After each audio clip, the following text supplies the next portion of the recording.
साल 2015 में शिवराज सिंह सरकार द्वारा एक राजपत्र जारी करके संविदा योजना की शुरुआत की गई थी और अब 8 साल बाद खुद अपनी ही लाई गई योजना को सरकार को बंद करना पड़ रहा है, या यूं कहें कि उसमें परिवर्तन करना पड़ रहा है। तो आखिर ऐसी क्या जरूरत आन पड़ी? सरकार द्वारा संविदा कर्मियों को हर तरह के प्रलोभन दिए जा रहे हैं कि उन्हें नियमित सरकारी कर्मचारी की तरह सुविधाएं उपलब्ध कराई जाएंगी, लेकिन मुख्यमंत्री द्वारा यह एक भी बार नहीं कहा गया कि संविदा कर्मियों को नियमित किया जाएगा। तो आखिर इसे क्यों ना एक चुनावी लॉलीपॉप कहा जाए। नमस्कार, मैं अमन शर्मा वोकल न्यूज़ में आपका स्वागत करता हूं। दोस्तों, मध्य प्रदेश के मुख्यमंत्री शिवराज सिंह चौहान द्वारा एक जन रैली में 4 जुलाई को यह घोषणा की गई कि मध्य प्रदेश से संविदा कल्चर खत्म किया जाएगा। आखिर ये संविदा कल्चर है क्या, इसकी मैं थोड़ी सी पृष्ठभूमि आपको बता देता हूं। साल 2015 में शिवराज सिंह चौहान द्वारा राजपत्र निकालकर संविदा योजना की शुरुआत की गई थी। संविदा योजना के तहत कर्मचारियों की नियुक्ति एक कॉन्ट्रैक्ट बेसिस पर, यानी एक अनुबंध के तहत होती है। अर्थात कर्मचारी और सरकारी विभाग के बीच एक निश्चित समय काल और एक निश्चित मानदेय यानी वेतन पर कॉन्ट्रैक्ट होता है और इसके अलावा कर्मचारी और सरकार के बीच कोई संबंध नहीं होता। मतलब कर्मचारी अपनी सेवाएं दे और उसके बदले में वो वेतन पाए। इसके अलावा सरकारी नियमित कर्मचारियों की तरह जो सुविधाएं कर्मचारियों को मिलती हैं, वे सुविधाएं संविदा कर्मचारियों को नहीं मिलती। लेकिन अब सरकार द्वारा यह घोषणा की जा रही है कि अब नियमित कर्मचारियों की तहत तरह ही संविदा कर्मियों को भी सुविधाएं उपलब्ध कराई जाएंगी। वर्तमान में मध्य प्रदेश में 32 ऐसे विभाग हैं जहां पर संविदा नियुक्तियां की जाती हैं और लगभग मध्य प्रदेश में 2.5 लाख ऐसे कर्मी हैं जो संविदा के तहत अपनी सेवाएं प्रदान कर रहे हैं।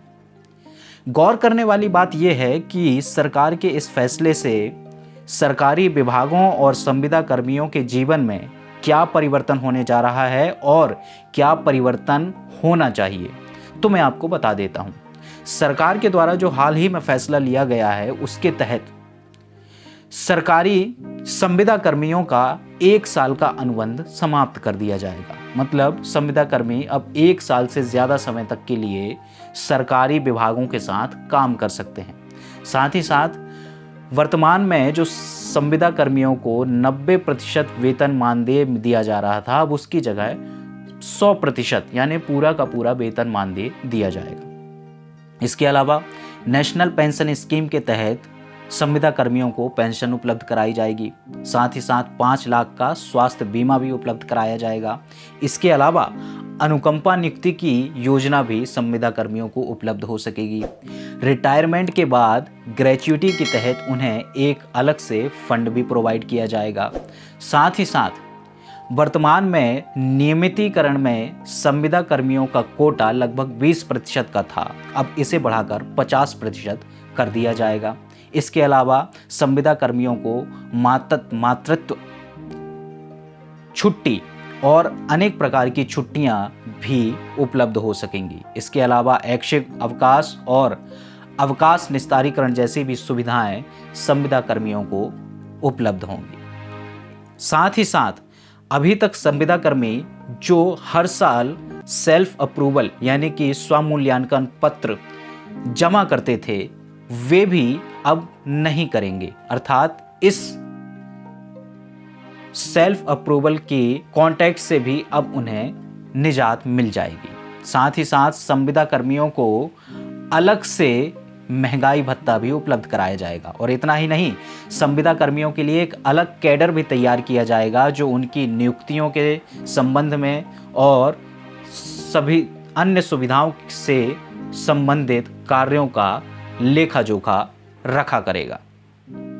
तो ये सारी सुविधाएं संविदा कर्मियों को इस नए फैसले के बाद मिलने जा रही हैं, लेकिन अभी भी सरकार द्वारा ये कहीं भी नहीं कहा गया कि संविदा कर्मियों को नियमित किया जाएगा। क्या भरोसा है कि नवंबर दिसंबर में चुनाव के बाद भी मध्य प्रदेश सरकार अपने इस वायदे पर कायम रहेगी और इसमें फेरबदल नहीं करेगी। संविदा कर्मियों को ज़रूरत है कि उन्हें नियमित किया जाए। लगातार कई वर्षों से जो संविदा कर्मी सरकार को अपनी सेवाएं दे रहे हैं, वो सरकार से मांग कर रहे हैं कि उन्हें नियमित किया जाना चाहिए, लेकिन सरकार इस पर कोई फैसला नहीं ले रही है। और साथ ही साथ इस तरह की योजनाएं निकालकर हर बार सरकार संविदा कर्मियों को एक तरह का लॉलीपॉप पकड़ा देती है और बात रफा दफा हो जाती है। देखना होगा कि भविष्य में सरकार की इस योजना से आने वाले चुनाव में उसे कितना फायदा होता है और कितना नुकसान। आज के लिए इतना ही। बाकी खबरों के लिए जुड़े रहिए वोकल न्यूज़ के साथ और हमारे इस चैनल को सब्सक्राइब करना ना भूलें। नमस्कार।